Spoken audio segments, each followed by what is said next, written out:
कि 4 बार समाजवादी पार्टी की सरकार थी, जितने विधायक चुन के आए किसी के दिमाग में बाबा साहब डॉक्टर नहीं याद आए, उनकी बदौलत जीत के आए। 4 बार बाबा साहब डॉक्टर अम्बेडकर के पद चिन्हों पर चलने वाली बहुजन समाज पार्टी 4 बार सत्ता में आई, लेकिन विधानसभा के अंदर क्या बाबा साहब डॉक्टर अम्बेडकर की एक आयल प्रिंट फोटो नहीं लगवा पाई? मुझे बहुत आश्चर्य हुआ, मुझे बहुत आश्चर्य हुआ। कई विधायक थे, मैंने सभी विधायकों की मीटिंग लिया, हमने कहा क्या करते थे उस दिन आप, जब आपके पास पावर था तो आपने इस्तेमाल क्यों नहीं किया? तो हम लोगों को याद नहीं आया। हमको याद आ रहा है, अरे जब चिड़िया चुग गई खेत, अब याद आ रहा है। हम लोग, ताकि हम कमजोर नहीं हैं, हम लोग कमजोर नहीं हैं, हमारे नेता कमजोर हैं, नोट कर लो। आज मायावती जी और अखिलेश जी खाली एक साथ हो जाए तो बता रहा कि उत्तर प्रदेश में देश की तकदीर बदल जाएगी, देश की। आज मायावती जी और अखिलेश जी खाली एक साथ हो जाए तो बता रहा कि उत्तर प्रदेश में देश की तकदीर बदल जाएगी, देश की। लेकिन ये दोनों नेता आपसी लड़ाई, मैं तो गुड़ियाल कहता हूं, ये दोनों नेताओं की आपसी लड़ाई। मायावती जी चाहते हैं कि अखिलेश को खत्म कर दें, अखिलेश जी सोचते हैं कि मायावती को खत्म कर दें। इन्हीं दो चलती चाकी देखे दिया कबीरा रोज, दो पाटन के बीच में साबित बचा न हो। हम लोगों का जो दुर्गति है, हम जिनको नेता बना रहे, वो नेता आपस में लड़ रहे हैं, वो हमारे हिस्सेदारी के लिए, हमारे आरक्षण के लिए, हमारे संविधान के बदौलत जो अधिकार है उसके लिए नहीं लड़ रहे हैं।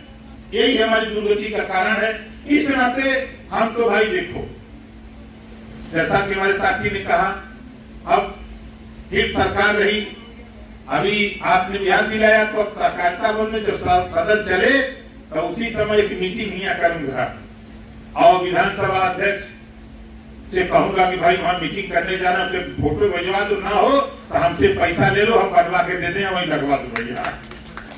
इस बात को मैंने विधानसभा में भी कहा, सदन में खड़ा होकर कहा कि माननीय अध्यक्ष जी, अगर आपके पास, सरकार के पास पैसा ना हो तो हम पैसा से अपने आयल प्रिंट फोटो बनवा करके, जितना साइज बना के दे दो, हम बनवा करके दे दें, आप लगवा देना।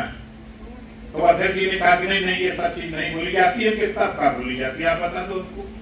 तो सदन में जो आपने हमको कहने की जरूरत नहीं, आप हमारे विषय में सब लोग जानते हो।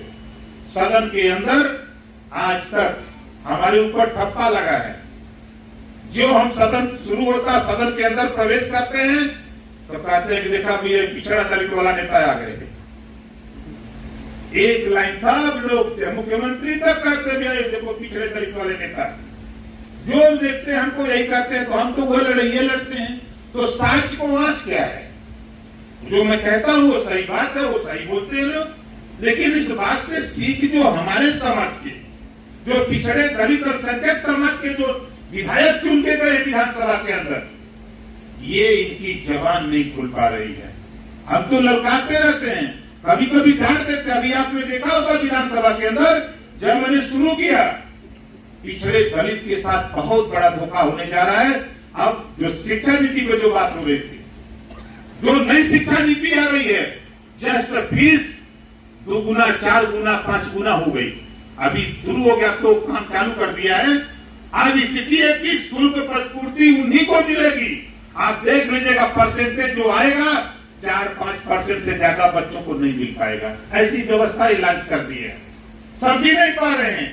जो गरीब कमजोर लोग हैं वो पहले एक मुश्त फीस दे नहीं सकते, जब एक मुश्त फीस दे नहीं सकते तो फिर उसके बाद तो उनको शुल्क प्रतिपूर्ति मिल नहीं सकती। मैं छात्रवृत्ति देने को तैयार है। इस मुद्दे को लेकर जब मैं सदन में शुरू किया, अभी जो सदन चला है 23 से 30 तक, हमारे कई अपने समाज के लोग, हिम्मत नहीं है, सामान्य वर्ग का साथी कोई नहीं बोलता है, हमारे पिछड़े दलित के समाज को खड़ा कर दिया जाता है कि देखो राजभर खड़े होने वाले हैं, तुम लोग टाइट रहना।